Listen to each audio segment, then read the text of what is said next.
Bom dia, boa tarde, boa noite, pessoal. Estamos aqui em mais um Monking por aí. Como vocês sabem, diretamente de Santa Rita do Sapucaí, no Hacktown 2024. O Monking por aí é um patrocínio da Movie Locadora, onde você encontra todos os seus equipamentos de audiovisual. É impressionante, são todos mesmo. Procura lá, Movie Locadora, MOV. Estou aqui hoje com o Eduardo Zanin. Eu já expliquei para ele que eu sempre falo que ninguém é melhor do que a gente para se apresentar. Então, Eduardo, bem-vindo. Obrigado por ter aceitado o nosso convite. E vamos começar um bate-papo legal aqui hoje. Legal, é um prazer estar aqui, sabe? Pra gente é sempre ótimo estar podendo falar de tecnologia, de negócios, de startups. Então a gente fica super feliz de estar aqui compartilhando um pouquinho do que a gente tem feito, da nossa experiência. Eu trabalho há 17 anos como consultor, mentor de startups, sabe? Há 7 anos eu estou aqui no Inatel, desde 2007, como professor de marketing no nosso curso de engenharia de produção e também na pós-graduação, nosso MBA, na pós de transformação digital, como professor de gestão de métodos ágeis também. Mas minha principal atividade dentro do Inatel realmente é trabalhar com as startups na incubadora de empresas, sabe? Que a gente tem um trabalho super legal, consolidado, já de décadas, sabe? Então a gente tem muito orgulho desse trabalho, por isso a gente gosta muito de falar e mostrar o impacto, como a gente está trabalhando, compartilhar, né? Quando a gente está no ecossistema de empreendedorismo, de inovação, sempre compartilhar o conhecimento, compartilhar os recursos é super importante. Então é um grande prazer a gente poder estar aqui e conversar com vocês. Legal. Queria conhecer um pouquinho da sua estrada, né? Como é que você chegou até aqui? Então, como é que você se formou em quê e como é que você se apaixonou e entrou no tema de inovação? Meu caminho é meio tortuoso, eu acho que como de todo mundo, né? Esses são os melhores. Eu com 17 anos eu tinha certeza que eu ia fazer a faculdade de Direito e ia trabalhar ou como advogado ou como funcionário público, sabia? Esse era o meu caminho. Meus pais são funcionários públicos, aposentados já hoje, mas que trabalharam a vida toda para o governo de Minas. E isso para mim parecia que era um caminho lógico, né? Fazia sentido. Quando eu comecei a faculdade de Direito, no primeiro ano, eu falei, o que eu estou fazendo aqui? Esse negócio é muito chato, sabe? Eu não gosto disso aqui. Só que eu tive uma conversa com meus pais na época, eles falaram, faça o que você estiver confortável, como você se sentir bem. E acabou que eu falei, vou terminar esse curso, sabe? Assim, faltam só 4 anos, né? Então vamos terminar isso, depois a gente pensa o que vai ser feito. E eu fiz os 4 anos que faltavam da faculdade, graduei, passei na prova da OAB e falei, nunca vou trabalhar com isso aqui, sabe? Assim, não é minha praia. Essa depois. Não fazia sentido, sabe? Para quem eu era, para como eu gostava das coisas, né? E passei 2 anos sabáticos, como se diz, né? Trabalhando, mas pensando no que eu queria, no que fazia sentido para mim, até que eu trabalhei com meu tio numa loja que vendia som de carro, alarme, acessórios, sabe? E eu comprava, vendia, fazia gestão da loja, tinha 2 lojas, alguma equipe com 10, 15 pessoas trabalhavam lá. Eu falei, nossa, isso aqui parece que eu gosto disso, só que eu gosto de tecnologia também, sabe? Então tinha que ter a gestão e tinha que ter a tecnologia e a inovação para fazer sentido para mim. Eu saí lá, falei, tio, obrigado, me ajudou muito aqui, sabe? Foi um direcionamento fantástico para mim, mas eu vou para Santa Rita do Sapucaí. Nessa época eu estava morando em Alfenas, aqui no sul de Minas também. Vou para Santa Rita do Sapucaí para fazer gestão, administração. Estudei aqui na FAI, né, que é a faculdade de administração que tem aqui há décadas já, com o foco de trabalhar com tecnologia. E a diferença, né? Durante 5 anos de faculdade de Direito, eu só fiz o estágio obrigatório porque era obrigatório. Na faculdade de Administração, não. Imediatamente, 6 meses, eu trabalhava numa consultoria que trabalhava com gestão, com negócios inovadores, fazendo projetos para captação de recursos de fomento, sabe, principalmente. E ali eu me encontrei, sabe? Eu falei, poxa, é isso que eu gosto de fazer, sabe? É isso que faz sentido para mim. Trabalhei durante 1 ano e meio, se eu não me engano, nessa consultoria. Saí, abri minha própria empresa de consultoria e fiquei 8 para 9 anos trabalhando, sabe, como consultor nessa área. Era super legal, um trabalho que eu gostava muito, trabalhava em casa, super flexível, sabe, o time pequenininho, era eu e um sócio só, sabe, uma tranquilidade. Dava bastante dinheiro, sabe, no começo, era super legal, só que o governo meio que fechou as torneirinhas do recurso em 2012, 13, 14, sabe, aí eu falei, poxa, isso aqui é legal, mas eu dependo muito de algo que eu não tenho controle nenhum, que é o governo para liberar recursos de fomento, né. E nessa época eu fiz um mestrado. Decidi e fiz o mestrado em Gestão Estratégica, Inovação e Marketing na Federal de Lavras. E concluindo o mestrado, eu falei, agora eu tenho que voltar para o mercado. Eu não sei se o mercado está bom ainda para trabalhar como consultor. Que ano foi? 2017, isso que eu concluí. E não sei se faz sentido trabalhar como consultor ainda, porque ainda tinha pouco recurso disponível no mercado, sabe? Só que surgiu a oportunidade no Inatel de trabalhar na incubadora. Eu já trabalhava com as empresas de base tecnológica, com as startups. Falei, poxa, parece que é interessante isso aqui, eu acho que é uma boa oportunidade. Vim para o Inatel em março de 2017. E 3 meses depois também comecei a trabalhar como professor no Inatel, sabe? Então foi um caminho, sabe, de achar ser guiado pelas experiências até chegar no que eu gostava. E para mim é onde eu me sinto realizado hoje, sabe? Eu gosto do dinamismo, eu gosto de como as coisas funcionam no ambiente de startup, de inovação, sabe? Então, para mim, isso é muito recompensador no nível pessoal, eu poder estar ajudando os empreendedores a ter sucesso hoje dentro do trabalho que a gente faz. Legal. Especificamente o ponto da incubadora. Quando você chegou, ela já existia? Ou você... Sim, é uma incubadora que existe desde os anos 90 já, sabe? Assim, Quando você chegou ali, o que você viu de diferente? O que você viu que você poderia melhorar? Que tipo de processo de gestão, como você fala, existia e para que caminho você seguiu?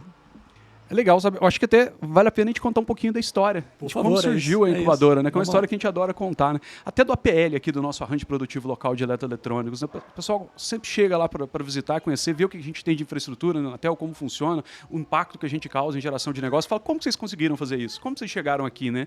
A gente não começou agora, começou nos anos 50, sabe assim, essa que é a realidade. A gente tem assim a Moreira, sabe, que é a precursora desse movimento de eletrônica aqui, né? Ela tinha uma família, era uma família muito influente do Delfim Moreira, sobrinha dele, que foi presidente do Brasil, né? Então ela entendeu que a eletrônica era o futuro, sabe? E quis trazer a eletrônica para uma cidade que só tinha café e leite na época.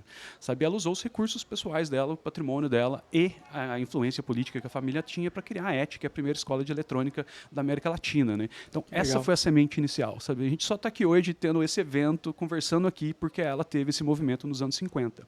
Uma mulher super à frente do tempo, sabe, de cabeça aberta, que conseguiu visualizar isso e construir isso.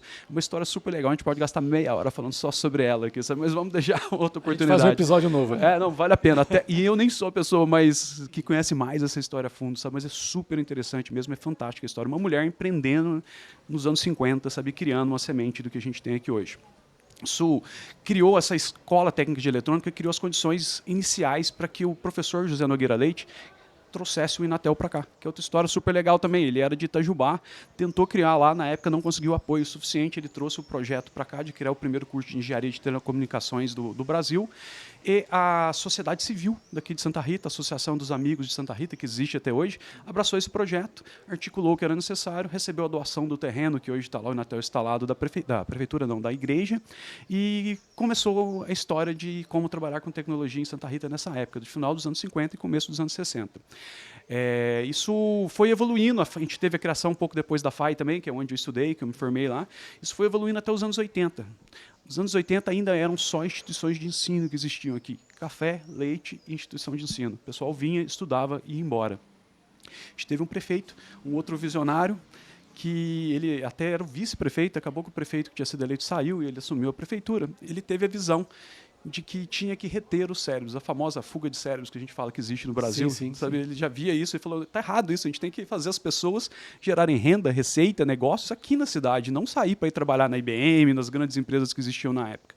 E eles fizeram algo meio maluco a história, né? Porque ele era radioamador, conversou com um cara que era de uma agência de São Paulo na época, e falou, a gente precisa de um panfleto, de um folder, de algo para me apresentar um conceito do que está acontecendo aqui, que a gente quer fazer, e trazer empresas para a cidade.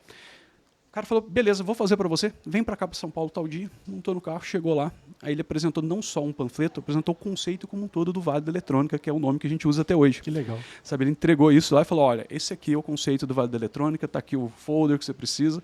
Eles pegaram esse papelzinho, foram para uma feira e distribuíram. Saíram fazendo panfletagem dentro da feira. Na primeira semana, 3 ligações de empresas interessadas em se instalarem aqui. Sabe? No primeiro ano já tinham empresas funcionando aqui dentro da cidade. Então isso foi o percurso que a gente percorreu como cidade, sabe? Os principais fatos, né? Para a gente poder ter hoje 150 ou mais empresas de tecnologia instaladas em Santa Rita.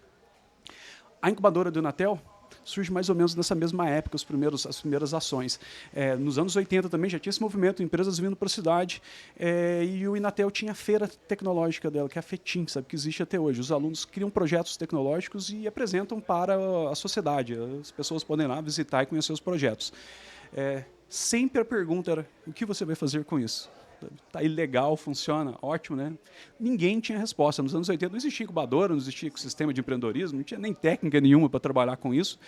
Na época ninguém sabia, os alunos chegavam para os professores, para os diretores do Inatel, o que vocês podem fazer para nos ajudar? A gente tem uma sala aqui, ó, sabe assim, usa essa sala. Quando você precisar de um laboratório, nos diga que a gente libera, você faz o uso lá. E isso foi a maneira como foram criadas as primeiras empresas dentro do Inatel. Sabe? Então não teve planejamento, não teve budget, não teve objetivo para ser alcançado, foi orgânico no ambiente que existia aqui. Também, né? Não existia ainda. Na época... O conceito foi, vamos pegar um problema, desenvolver o problema... Sim, faz sentido. Né? Faz sentido. Eu nunca tinha pensado nessa abordagem, mas sim, com certeza. Estava ali o problema, né? Vamos ver o que a gente consegue fazer para resolver ele. Coloca a gente que faz por organicamente, né? Sim, faz por instinto. Exato. Que acredita naquilo e vai trabalhar ali. E a gente começou dessa maneira. Então, as primeiras empresas criadas pelo Inatel foram na década de 80, mas ainda não tinha uma incubadora formalmente. Foi no meio da década de 90 que isso foi crescendo. A gente precisa de organizar agora, regulamento, como funciona, qual a estrutura disponível, como que a gente vai utilizar. E aí a gente formalizou, sabe, uma incubadora de empresas que opera desde essa época. Né? A gente tem um histórico bastante legal. A gente já graduou cerca de 75 startups. Sabe? Então, a gente levou 75 empresas para o mercado que terminaram o processo. Essas empresas ainda têm cerca de 45 delas operacionais hoje, sabe, trabalhando, gerando receita. A gente não consegue monitorar tudo, sabe? É difícil. O empreendedor mineiro aqui não gosta muito de falar quanto que ele fatura, quantos empregados ele tem, sabe? Ele é bem, sabe, vamos dizer assim, discreto nesse aspecto, mas a gente consegue monitorar que existem na cidade hoje 650 milhões de receita dessas empresas e 1.500 empregos diretos. Então, a nossa característica como incubadora não é criar um unicórnio, é criar muitas empresas, sabe, que geram receita, que são estáveis e que estão crescendo no mercado, sabe? E a gente passou por todos os processos de desenvolvimento da incubadora, né? Lá nos anos 90, a incubadora era o lugar que você escondia a empresa. Era exatamente isso. Tem uma salinha aqui, ó, você entra, senta lá, fica escondidinho fazendo o seu produto e um dia você vai para o mercado. Enquanto isso, eu te ensino a fazer fluxo de caixa, sabe, gestão, o que é aqui, estratégia. Isso funcionou por muitos anos assim, né? Você fazia um plano de negócio para começar e depois você passava esse processo. Mas perto de 2013, 2014, eu não estava lá ainda, mas o pessoal me passou, o sentimento é que aquilo já estava ficando desgastado, sabe, que precisava de ter um modelo mais ágil. Estava surgindo na época no Vale do Silício, popularizando as técnicas ágeis que a gente usa hoje para fazer a gestão de uma startup no início. Né? Então a gente começou a entender como que a gente ia modificar o nosso modelo e trazer ele para esse cenário. Nesse momento a gente criou 3 processos diferentes. Então, hoje a gente tem um processo de ideação, um processo de pré-incubação e um processo de incubação. Então, a gente atende a startup de acordo com a necessidade dela. Sabe? A gente não começa com um plano de negócios mais, porque ele é a gente tem uma instituição de ensino de engenharia. Né? O Inatel tem 7 cursos de engenharia. Então, assim, o pessoal não tem profundidade em gestão e negócios. Eles chegavam com um plano de negócio mal feito, eles levavam uma paulada de uma banca de especialistas que era terrível. Né? Então, hoje não. Hoje esse processo pode durar um ano e meio para ele aprender o que ele tem que fazer, como funciona, interagir com o cliente, desenvolver conhecimentos de negócio, soft skills, para que ele esteja preparado na hora de abrir o CNPJ, que é o momento que a gente recomenda para a incubadora, ele esteja muito mais preparado para conseguir ter sucesso com o negócio. Né? Então, a gente dá hoje a oportunidade dos empreendedores testarem barato, simples, na ideação, na pré-incubação, validar. A ideação valida principalmente o problema e a persona, o público-alvo. Né? A pré-incubação, foco em prototipagem, MVP, entrega de valor para o cliente, já começar a modelagem de negócio. E a incubadora já tem esse foco de primeiras vendas, tracionar, sabe, ir para o mercado com força ali dentro de 2, 3 anos. Então, a gente tem trabalhado com esse método, sabe, desde o início lá no percurso que a gente percorreu é esse, sabe? E hoje, quantas startups têm incubadas e qual é a tese de vocês também? Existe uma tese? Vocês falam só sobre telecom, sobre tecnologia? Estava conversando ontem com um empreendedor que está lá com vocês, não vou lembrar o nome dele, é um cara alto de barba, um jovem, de Construtec. Eu não lembro exatamente. Eu não tenho certeza também, viu? Bom, mas é de construção. Então, assim, eu queria entender um pouco a tese, o que vocês trazem para dentro de casa. Não, legal. A gente tem uma tese muito aberta, que é um problema, no final das contas, né? É mais difícil para uma incubadora ou para qualquer tipo de ente de inovação ali trabalhar quando a tese é muito aberta. Mas, primeiro, por que a gente tem uma tese aberta? Né? Nós estamos numa cidade de 40 mil habitantes, nós temos um público mais limitado do que se eu estivesse em Florianópolis, São Paulo, BH, sabe, ecossistemas maiores em termos de quantidade. Então, eu não tenho aqui a opção de escolher os melhores empreendedores, os melhores negócios, não é esse o tipo de trabalho que a gente faz. A gente pega, normalmente, alunos de graduação que ainda nem se formaram e a gente ajuda ele a criar os negócios. É provável que você conversou com um aluno nosso ou um aluno recém-formado, sabe, se ele for mais jovem, é quase certeza que esse é o... Mais jovem. Então, é certeza que ele é recém-graduado ou ele ainda está estudando. Então, a gente trabalha de uma maneira que eu tenho que dar oportunidades para todo mundo se desenvolver. Eu não posso pegar os melhores empreendedores porque eu não vou ter nem público suficiente para mim trabalhar. E dentro disso, eu não posso excluir muitas coisas em termos de negócio. Então, a gente trabalha com uma linha que eu tenho que ter uma inovação, não precisa de ser uma inovação disruptiva, coisa mais diferente, pode ser um arranjo criativo, uma inovação de modelo de negócio, isso é ok para a gente. E o Inatel, dentro do core dele, tem hardware e software. Sabe? Então, isso é a limitação que a gente tem em termos de tema. Só que se você vai fazer hardware ou software para o agro, para health, não importa, sabe? Para, sei lá, cadeia de logística de alguma coisa, sabe? Isso não tem problema nenhum. A gente consegue trabalhar, a gente consegue entregar valor, porque o nosso foco é hardware e software e a gente tem recursos para ajudar a viabilizar o desenvolvimento de soluções para hardware e software. Tanto recursos de infraestrutura, laboratórios, equipamentos, como também recursos humanos em termos de conhecimentos que a gente consegue levar.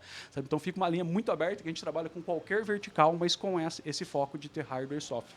Chega um cara do agro, tem um cultivar fantástico aqui, sabe? Amigo, infelizmente, eu não tenho que te ajudar, sabe? Assim, eu não tenho recurso para fazer você sair do patamar que você está hoje e ir para um lugar que você vai estar mais competitivo. Então a gente trabalha assim. Legal. E precisa ser da Inatel? A gente tem uma restrição hoje ainda, sabe, que ela está em discussão para mudar, sabe? Mas a gente exige um aluno ou ex-aluno no time. Eu posso ter 5 empreendedores, 5 sócios, um aluno ou ex-aluno. Isso ainda está vigente na incubadora. Sabe? Então, para ir para a incubadora, que é um processo mais formal, sabe, demora mais, a gente precisa dele. Para ideação e para incubação, a gente consegue aceitar a equipe, já que não tem aluno ou ex-aluno do Inatel. Tendência que a gente mude isso, sabe, assim, num futuro breve, aí, sabe, que a gente está com um projeto de expandir muito a nossa atuação, mas hoje ainda tem essa restrição. Sim. Me conta um case de sucesso. A gente tem um bastante legal, sabe? Tem vários, sabe? Assim, eu sei. Escolher hoje, um filho olha, ruim, mas... Para vocês verem, sabe? Eu vou contar 2 cases super rápido. Um só indicar uma empresa que saiu daqui, que é bastante conhecida no mercado, a Giga Security, que hoje é da Multilaser, sabe? Do grupo Multilaser. Ela foi uma empresa que foi criada dentro da incubadora do Inatel, com um foco completamente, hoje eles vendem equipamentos de segurança, né? O foco era completamente diferente. Tinha uma ideia fantástica na época, que teve aquele caso do menino Pedrinho, se eu não me engano, de Goiânia, que foi trocado na maternidade. Lembro. Então, eles tinham uma solução de RFID, uma pulseirinha que colocavam no braço, sabe, identificava a criança, não tinha perigo de trocar. Ganhou prêmios de inovação, captou recursos de fomento, fantástico, nunca vendeu nenhum real. Sabe? Eu falo, poxa, né? Você sabe, parecia que estava tudo certo, todo mundo adorava, nunca teve um negócio por trás. Me apaixonei pelo problema, mas eu não consegui... Era fantástico, sabe? Todo mundo adorava, ninguém falava, não, isso vai dar. Todo mundo falava, nossa, que legal, tem potencial, mas nunca funcionou. E na época o Bruno, sabe, que era o empreendedor principal, pivotou, começou a trabalhar com relógios de ponto e eventualmente ele trocou para a parte de segurança com as câmeras. E hoje é uma empresa que foi adquirida pela Multilaser, mas que tem milhões de câmeras instaladas no Brasil todo de segurança e que é uma empresa que saiu aqui da nossa incubadora. Legal. Esse é um caso mais antigo, ele deve ter 10, 15 anos. Né? A gente tem também um outro bastante interessante, que é recente agora, que é a For Intelligence. A For Intelligence é uma empresa de economistas. Poxa, mas economistas com tecnologia, né? Eles trabalhavam numa grande consultoria em São Paulo, sabe? Queriam trazer tecnologia para dentro do contexto do trabalho do economista que eles faziam, que era primordialmente previsão de PIB. Então, eles compilavam dados, meses compilando dados, para depois rodar alguns modelos econométricos e fazer a previsão de PIB e vender para grandes empresas. Né? Não conseguiram fazer isso lá, saíram, abriram uma empresa de consultoria econômica, que era o que eles faziam, mas imediatamente começaram uma empresa aqui no Inatel, aqui em Santa Rita, para fazer a solução tecnológica que resolveria o mesmo problema. Então, eles criaram uma plataforma com um monte de bot, um monte de crawler que coletava os dados em tempo real, levava os dados, estavam parametrizados, bonitinhos, para você fazer a previsão quando você quisesse. Não precisava de ter aquele trabalho de meses de coleta e compilação. Eles tinham alguns algoritmos que faziam as previsões de PIB também. Ao invés de fazer 2, 3, 5, 10, conseguia rodar milhares. Eles vendiam essa solução, foi demorado para desenvolver um desenvolvimento assim, no estado da arte mesmo, bem complexo, de ciência de dados. Quando eles estavam prontos, eles viram que isso era legal, mas que eles precisavam de descer um pouco mais na tomada de decisão para conseguir ser mais atrativo no mercado. Né? E eles começaram a trabalhar cruzando as previsões que eles já tinham macro, os dados que eles tinham com os dados micro da empresa em termos de como estava funcionando o negócio. Então, eles têm uns cases super legais de indústria de alimentos, por exemplo, durante a pandemia, que um cliente deles estava querendo mudar um pouco o cenário, não estava satisfeito com como estava, sabe? Tudo indicava que o ideal era você diminuir o preço para vender mais. E eles fizeram as previsões. É a decisão mais fácil. Eles fizeram as previsões e falaram, sobe o preço. Esse é um caso aberto, sabe? Eles têm uma documentação, um artigo.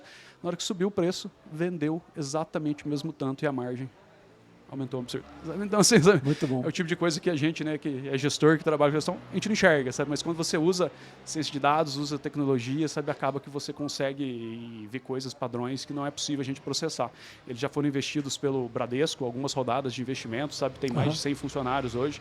Então, hoje eles estão instalados lá dentro do Inatel, não mais na incubadora, que eles já são graduados, eles ficam naquele prédio que tem na entrada do Inatel, sabe? E trabalham lá em São Paulo, a parte comercial está lá também, sabe? Então, é um case recente de sucesso nosso, é super legal, trabalhando com o estado da arte em termos de tecnologia mesmo.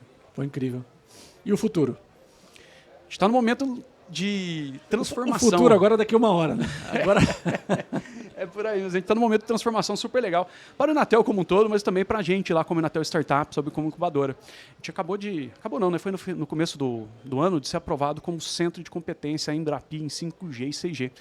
Então, o Inatel vai receber um aporte de dinheiro significativo, sabe, da ordem de 72 milhões para investir em pesquisa de 5G e 6G. O Brasil, de maneira geral, no 5G, ele foi meio coadjuvante, né, dentro do... O que veio, ele aceitou e pronto, não teve como... O 5G não atende muito bem as características nossas em termos de aplicações. No agro, por exemplo, hoje ele não atende, ele não chega da maneira que precisa. Sabe? Dentro da cidade ele é legal, mas no agro ele não resolve os problemas. E o governo federal, o Embrapi e o MCTI querem mudar um pouquinho esse cenário e fazer com que existam centros de especialização que possam tornar o Brasil mais relevante nessas pesquisas e na definição dos próximos padrões, que é o 6G. Então, o ciclo de pesquisa no 6G começou faz pouco tempo, né? 1, 2, 3 anos que estão começando a pesquisar realmente e ter trabalho científico nesse sentido. E o Inatel vai tentar ser um protagonista dentro do cenário mundial com essa ajuda que ele está recebendo, esse recurso financeiro. É super legal, a gente tem pesquisas fantásticas, eu não entendo nada, não tem nem como explicar lá as coisas que eles estão fazendo, coisas conceituais que vão demorar para chegar no mercado, mas muito legais. E uma das frentes de ações que existe dentro do centro de competência é a criação e atração de startups. Então, a gente está nesse momento ampliando o time, a gente vai mais do que dobrar o nosso time que a gente trabalha na Inatel Startups para a gente criar um hub digital, que a gente chama. A gente tem algo que funciona muito bem localmente aqui na nossa cidade, que cria empresas, a gente tem infraestrutura, a gente tem conhecimentos. E isso fica regionalizado, porque nem sempre é interessante para a empresa vir para Santa Rita, sabe? Existem algumas dificuldades logísticas, de como funciona, a gente não tem aeroporto aqui, né? 2 horas de São Paulo. Então, a gente vai criar uma plataforma que permite as empresas participarem, sabe? Remotamente e terem acesso aos recursos do centro e do Inatel. Então não é uma plataforma que o cara vai estar lá e se ele precisar dos recursos físicos de equipamento, de infraestrutura, de desenvolvimento de 5G, 6G, de hardware, ele pode vir aqui e fazer uso desses equipamentos e ir embora, sabe assim, sabe? Então a gente vai criar um cenário que permite as empresas receberem valor tanto estando aqui como estando remota, sabe, com essa solução, com esse hub que a gente vai estar montando, sabe? Então a gente está super animado. O objetivo é esse mesmo, sair de uma atuação local e ir para uma atuação nacional, sabe? Com o 5G e o 6G no centro, essa é a nossa principal premissa, para as startups, para os negócios que trabalham com essas tecnologias ou estão em cima dessa rede, a gente consegue entregar mais valor, mas não só. Da mesma maneira que a gente trabalha hoje, sabe, se você está trabalhando com hardware ou software, a gente consegue entregar valor e a gente pode trabalhar com negócios que estão fora dessa vertical de 5G e 6G também. Que legal. Eduardo, estamos terminando aqui. Já deu tempo? Já deu. Caramba. Correu o tempo, foi muito legal o papo. Obrigado por ter aceitado o nosso convite. Parabéns pelo trabalho que vocês têm no Inatel.